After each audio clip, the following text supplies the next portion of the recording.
بسم اللہ الرحمن الرحیم اللہم صلی علی محمد وعلی آل محمد کما صلیت علی ابراہیم وعلی آل ابراہیم انک حمید مجید اللہم بارک علی محمد وعلی آل محمد کما بارکت علی ابراہیم وعلی آل ابراہیم انک حمید مجید۔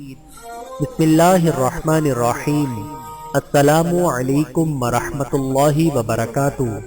مسلمان عورتوں کے فقہی مسائل، جنازے کے احکام، عورت کا اپنے شوہر کو غسل دینا۔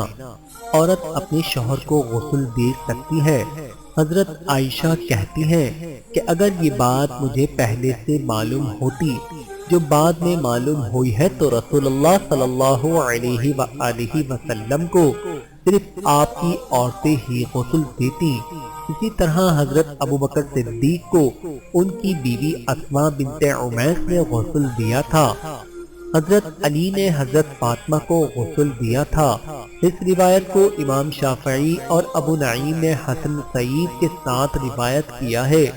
عورت کا کفن، عورت کو 5 کپڑوں میں کفنایا جائے گا: قمیص، تہبند، دوپٹہ اور وہ چادر، کیونکہ ام کلثوم کو ان کی وفات کے وقت 5 کپڑوں میں کفنایا گیا تھا۔ بحوالہ سنن ابی داود۔ اگر عورت حالت احرام میں انتقال کر گئی ہے تو وہ دیگر عورتوں ہی کی طرح کفنائی جائے گی، لیکن نہ اس کو خوشبو لگائی جائے گی اور نہ ہی اس کا چہرہ نقاب سے اور نہ اس کا ہاتھ دستانے سے چھپایا جائے گا، لیکن اس کا چہرہ اور اس کے دونوں ہاتھ سے کفن سے ڈھانپ دیے جائیں گے۔ فتویٰ شیخ ابن باز۔ عورت کی نماز جنازہ امام کہاں کھڑا ہو؟ عورت کی نماز جنازہ میں امام عورت کی کمر کے مقابل کھڑا ہوگا، کیونکہ روایت ہے کہ انس بن مالک نے ایک آدمی کی نماز جنازہ پڑھائی تو آپ اس کے سر کے پاس کھڑے ہوئے۔ اس کے بعد ایک عورت کا جنازہ آیا تو آپ نے اس کی بھی نماز جنازہ پڑھائی۔ اس وقت آپ اس کی کمر کے پاس کھڑے ہوئے۔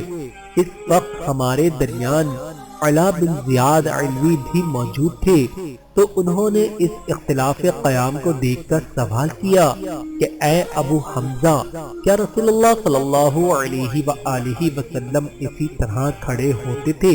تو انہوں نے جواب دیا ہاں۔ بحوالہ ترمذی و ابو داود و ابن ماجہ و احمد۔ عورت نماز جنازہ پڑھ سکتی ہے جس طرح آدمی پڑھتا ہے، اور وہ بھی اجر و ثواب کی مستحق ہو سکتی ہے۔ عورتیں رسول اللہ صلی اللہ علیہ وآلہ وسلم کے ساتھ مسجد میں نماز جنازہ پڑھا کرتی تھیں۔ عورتوں کے لیے قبروں کی زیارت کا حکم۔ عورتوں کے لیے قبروں کی زیارت حرام ہے۔ رسول اللہ صلی اللہ علیہ وآلہ وسلم نے فرمایا، اللہ تعالیٰ نے قبروں کی زیارت کرنے والی عورتوں پر لعنت فرمائی ہے، کیونکہ یہ باعث فتنہ ہے۔ بحوالہ مسند احمد و ترمذی۔ جیسا کہ آج کل دیکھا جاتا ہے، عورت جنازے کے ساتھ جا سکتی ہے یا نہیں؟ صحیح یہ ہے کہ عورت جنازے کے ساتھ نہیں جا سکتی ہے، کیونکہ انہیں اس سے روکا گیا ہے۔ بحوالہ بخاری و مسلم میں حضرت ام عطیہ سے ثابت ہے کہ ہم عورتوں کو جنازے کے ساتھ جانے سے روک دیا گیا اور اس کی تاکید نہیں کی گئی۔ فتویٰ ابن باز۔ میت پر نوحہ کرنا۔ میت پر نوحہ کرنا، چیخنا چلانا، آہو بکا کرنا حرام ہے۔ اسی طرح کپڑے پھاڑنا اور رخسار پیٹنا بھی ناجائز ہے۔ صحیحین میں حضرت عبداللہ بن مسعود سے روایت ہے کہ رسول اللہ صلی اللہ علیہ وآلہ وسلم فرماتے ہیں، وہ شخص ہم میں سے نہیں ہے جو رخسار پیٹتا ہے، گریبان پھاڑتا ہے اور جاہلانہ طریقے سے چیخ و پکار کرتا ہے۔ بحوالہ بخاری و مسلم۔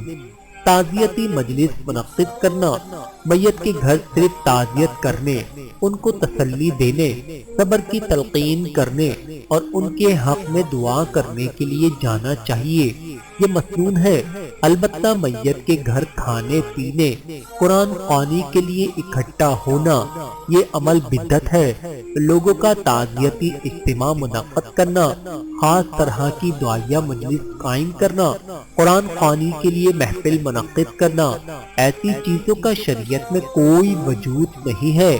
اگر اس کا ثبوت ہوتا تو ہمارے سلف صالحین ضرور ایسا کرتے۔ نبی کریم صلی اللہ علیہ وآلہ وسلم نے ایسا کوئی کام نہیں کیا اور نہ ہی کرنے کا حکم دیا۔ بحوالہ فتویٰ شیخ ابن باز۔ اللہ تعالیٰ سے دعا ہے کہ اللہ تعالیٰ ہم سب کو سمجھنے کی اور عمل کرنے کی توفیق عطا فرمائے۔ آمین ثم آمین۔